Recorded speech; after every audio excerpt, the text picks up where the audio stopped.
aujourd'hui on a besoin de farine, on va au supermarché en acheter. Mais comment faisaient les habitants de Bibracte?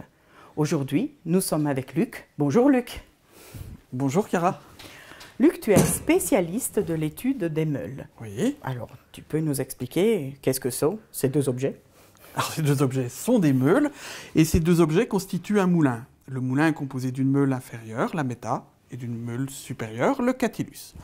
On va poser le catillus sur la méta et le faire tourner en introduisant du grain dans l'œil.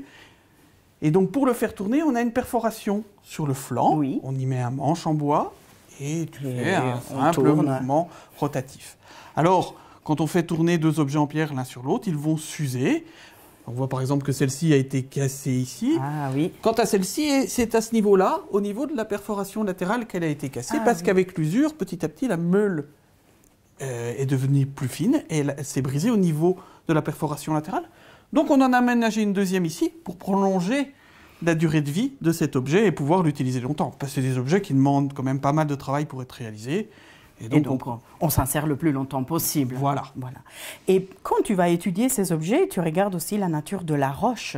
Est-ce que tu peux nous en dire quelques mots?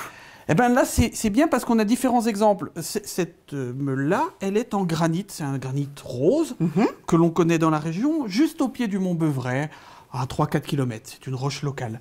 Ici, on a une autre roche qui est un grès et qui vient de la région d'Autun, à 15-20 km, donc un petit peu plus loin. Et on peut avoir aussi d'autres matériaux. Par exemple, ici, on a cette roche grise, qui en fin de compte est de la lave, une sorte de basalte.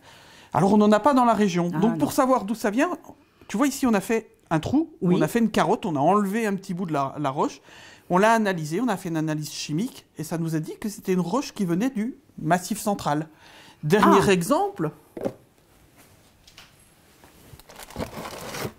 ici, on a une sorte de granit, ça s'appelle une nouveau-gnérite, et ça, on a coupé une tranche qu'on a regardée au microscope, on a fait ce qu'on appelle une lame mince, et ça nous a permis de voir que cette roche venait de la région d'Avallon, au nord du Morvan. Voilà. Donc par toutes ces analyses, ces observations, on arrive à retrouver la provenance des différentes roches et savoir d'où elles venaient et où ils ont été les chercher. Et donc avoir les relations commerciales de Bibracte avec des zones géographiques Là, on voit différentes. que Bibracte était en lien avec l'Auvergne. Par et puis exemple. ici, ce sont des roches locales.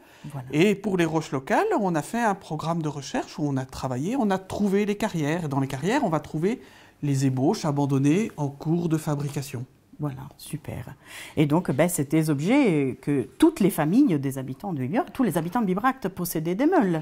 À Bibracte, on a trouvé 400 meules. Et on n'a pas fouillé tout l'oppidum. Donc, il faut imaginer qu'il y avait énormément de meules, qu'il y avait une meule par maison.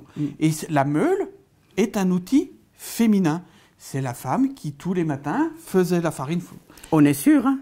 Oui, la meule ne devient un outil masculin qu'à partir du moment où apparaissent les boulangeries. À Rome, à la Porte Maggiore, on a la tombe du premier boulanger. Et c'est pas une boulangère, c'est un boulanger. Ah bon, ben voilà. Alors ça va. Merci Luc. Je t'en prie, Chiara.